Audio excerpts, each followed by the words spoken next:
The topic for Lesson 4.7 is arithmetic sequences.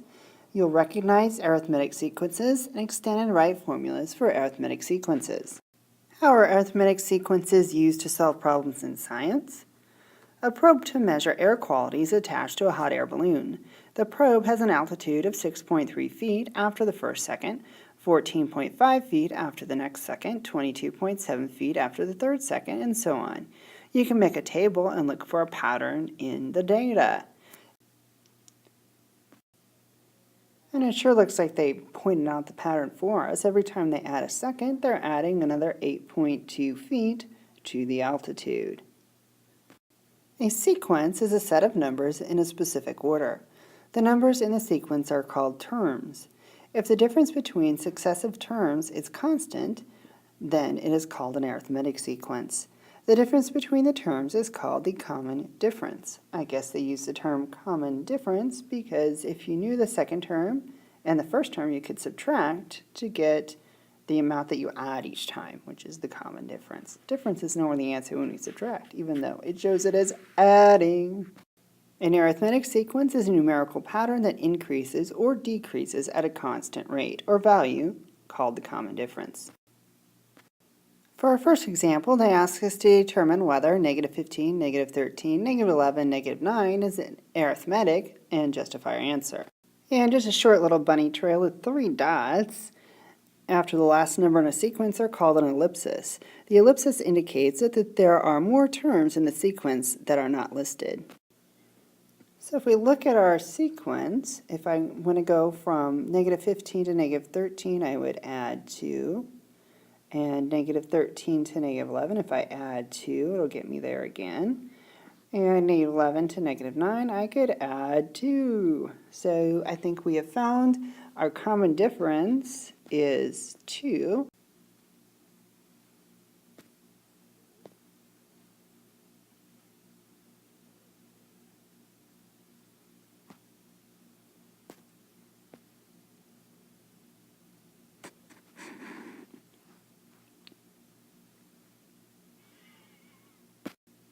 This is an arithmetic sequence because the difference between the terms is constant. Next, they want us to determine whether 7/8, 5/8, 1/8, negative 5/8 is arithmetic and justify our answer. Now I'm going to intentionally not reduce my fractions, I usually would, but to get from 7/8 to 5/8, I need to subtract 2/8. To get from 5/8 to 1/8, I need to subtract 4/8. Okay, right there, those two are different. So I could be done, but we'll do one more. From 1/8 to negative 5/8, I need to subtract 6/8.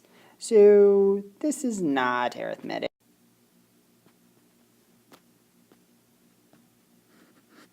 And I think we just justified our answer because those were all different.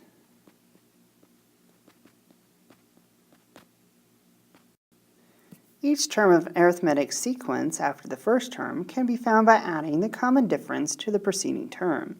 An arithmetic sequence can be found as follows: a sub 1, a sub 1 plus d, a sub 2 plus d, a sub 3 plus d, where d is the common difference and a sub 1 is the first term, a sub 2 is the second term, and so on.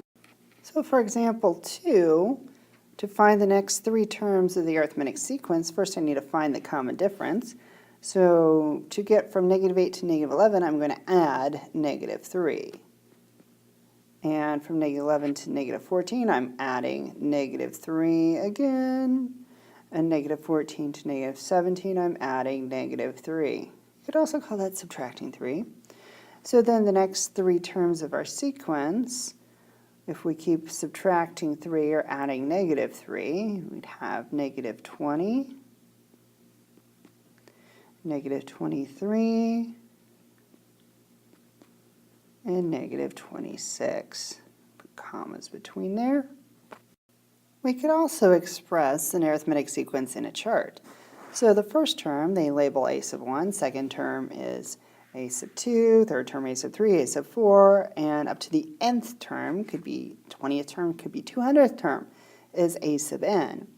So when we add 1 to the first term, we get the second term. When we add our common difference twice, we get the third term. start with our first term, add the 3 of our common differences, and we get the 4th term. So for any term in an arithmetic sequence, if we start with the first term and we subtract the term number that we want to get minus 1, because we already have the first term, take that times the common difference, we're going to get an expression for the nth term. And they gave us a specific numbers for a sequence. If the first term is 8 and the common difference was 3, the second term would be 11. And then if we add another 3 to that, we get 14, or we could do 2 times 3 is 6 plus 8 is 14. If we add 3 to 14, we get 17, or 8 plus 3 times 3, 8 plus 9 is also 17. So this is a convenient expression that we could use to find any term number that we wanted of this sequence. So say we wanted the 200th term, we wouldn't want to keep adding 3 200 times. It'd be a lot faster to plug it into that algebraic expression. The nth term, a sub n, of an arithmetic sequence with the first term a sub 1 and a common difference of d is given by the expression a sub n equals a sub 1 plus n minus 1 times d, where n is a positive integer. This is a definite formula you're going to want in your notes because we will be using it a lot. Find the ninth term of the arithmetic sequence. Okay, first thing we need to know is the common difference, which each time I'm moving from one number to the next here, I'm adding 4 every time. So D is 4. Started to write a D, I was thinking D. And my first term, a sub 1, is 7. That's all I need for my formula. Okay, so I'm going to copy down the formula again. The problem's asking us to find the 7th term, so I'm looking for the 9th term, a sub 9. And that equals the first term we said was 7, plus I'm looking for the 9th term, so I'm just going to write 9 minus 1 is in fact 8. I think that's easier than writing down 9 minus 1. It seems silly. And D, our common difference, was 4. So a sub 9, our 9th term, is going to be 7 plus 8 times 4 is 32. So 7 plus 32 is 39. Consider the arithmetic sequence. -8, 1, 10, 19. Okay, they already told us it's arithmetic, so we don't have to ask if it is. It is. Write an equation for the nth term of the sequence. Okay, so they're just wanting us to get a generalized equation that we could use to find any term of the sequence we wanted. Our common difference, without rewriting, I'm just going to come up here. What am I adding each time to get to the next number?